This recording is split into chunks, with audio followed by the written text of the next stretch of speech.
Ross, sensing tension in Jeremy, and especially in Rayford, as the two of them walked into the cemetery, said to Ralph, "If anyone starts anything here today, it will be Rayford who gins it up. If either of us walks away, if he starts something, we must make sure Dan Perkins knows what happened with the boy, what Sotomayor told me about it. I think we both know Tom Rayford dry-gulched him. No one will ever be able to prove it, but it's what happened to the boy."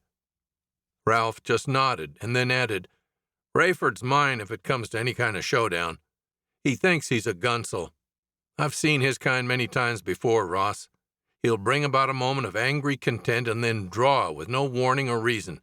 It's how he gets an edge. He'll try to make you or I mad first. Keep your head on your shoulders, and when it starts, take care of the rest of them. I will see to Rayford. I think I heard something about him back in Tucson, or maybe in Bisbee, when I was working down there, Ralph. You're right about how it will start. The way he gets something going is what I heard about. He starts a cuss fight and then just pulls with no warning it's coming. So if something happens, I'll be right here with you, my friend. Don't you forget."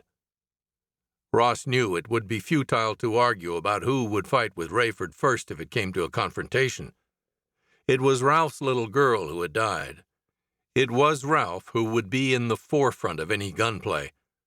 Ross would be there to back him up, and to see to it the odds remained even. The service for Frankie Johnson was very short. One of the ranch hands said a few words about what a good disposition the boy had. Another one of Jeremy's crew said a few words of praise about his skills as a wrangler. Jeremy said a few words from the good book, and the funeral was over. As the wranglers, cowboys, all walked out of the small area into which the cemetery had been built, only 3 remained relatively behind. One was Tom Rayford. The others were Ross and Ralph. Ross knew then what was coming.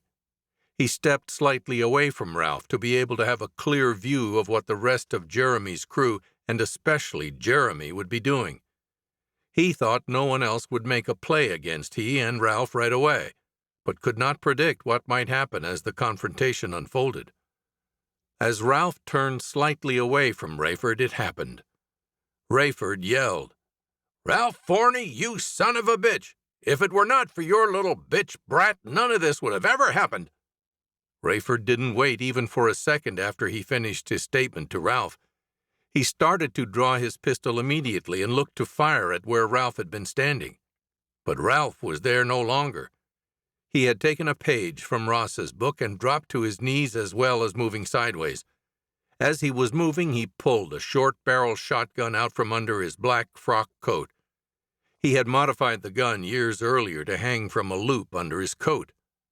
Rayford saw the shotgun come out as he was clearing his pistol from his holster. He dropped his pistol onto the ground, knowing no matter whether he could get a shot off, Ralph would kill him.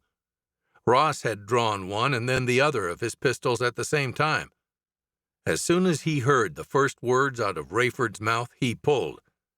He pointed his pistols loosely in the direction of the rest of the Grant crew when the yelling started.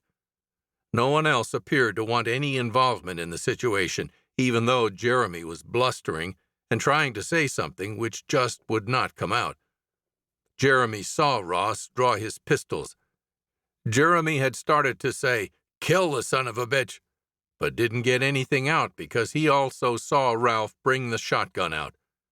Jeremy had put his hands on his weapon but withdrew it immediately as he saw guns in Ross's hands. Ross said in a whisper, but one which could be heard yards away, "If any of you try to unholster a weapon right now, it'll be the last move you ever make. Now, which of you feels jumpy?"